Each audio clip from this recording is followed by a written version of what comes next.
Have you ever passed by a quiet street and stumbled upon a little building that seemed different? Not grand, not modern, but alive, almost as if it held secrets only a few could see. This painting you're looking at now is inspired by such a place, an old art shop tucked away in a corner of a sleepy town.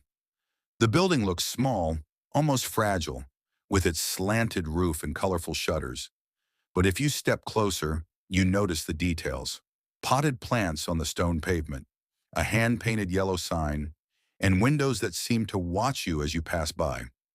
This is not just any shop. Locals call it the Memory House. Why that name? Because inside it doesn't just sell brushes, paints, and canvases. It sells something far rarer, the feeling of holding a memory in your hands. The story goes like this. Many years ago, an old painter named Haruto lived here. He was not famous. His works never hung in grand galleries or museums, but people from far and wide came to see him, not because he painted what he saw, but because he painted what others remembered. If a fisherman walked in, Haruto would ask him about the sea, not just what it looked like, but what it felt like, the salt on his lips, the weight of the nets, the laughter of friends at dawn. And somehow Haruto would paint that memory onto canvas, capturing it with such tenderness that it seemed alive. A young woman once came to him asking for a painting of her childhood home. Long gone now. She described the cracked wooden door, the smell of jasmine from the garden, and her mother's voice calling her in for dinner. When Haruto finished, tears ran down her cheeks. She said, "It feels like I can walk right into it." That was the magic of this art shop. It wasn't just brushes and colors. It was a place where forgotten moments were brought back to life. Over time, the little shop became more than a business. It became a keeper of stories. Travelers would leave not only with paintings, but with pieces of themselves rediscovered. But here's the most mysterious part. Haruto never sold his own paintings. The shelves were always empty of his work. Some say that at night, when the streets were quiet, the shutters would glow faintly, and if you peeked inside, you'd see the walls covered in paintings, not of strangers, but of people who had once stood in front of the shop. Their smiles, their sorrows, their dreams, immortalized but hidden. No one knows where those paintings are now.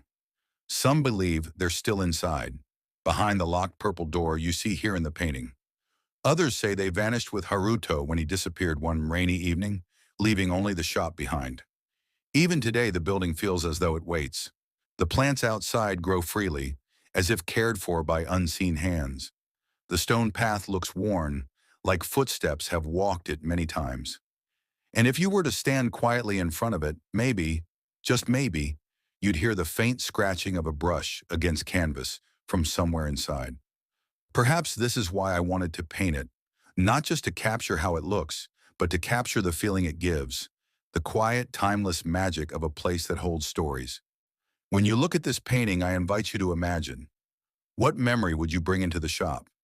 If Haruto were still there, waiting with his gentle eyes and patient hands, what moment of your life would you ask him to paint? Would it be your childhood home? The first time you held someone's hand? A forgotten evening by the sea? Or maybe a dream you never got to live?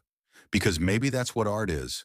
Not just colors on paper, not just strokes of a brush, but the bridge between who we are and who we've been. Between the world we see and the one we hold quietly inside. So the next time you pass by a small, unassuming building like this, pause, look closer. It might just be a memory house of its own, waiting for you to step in.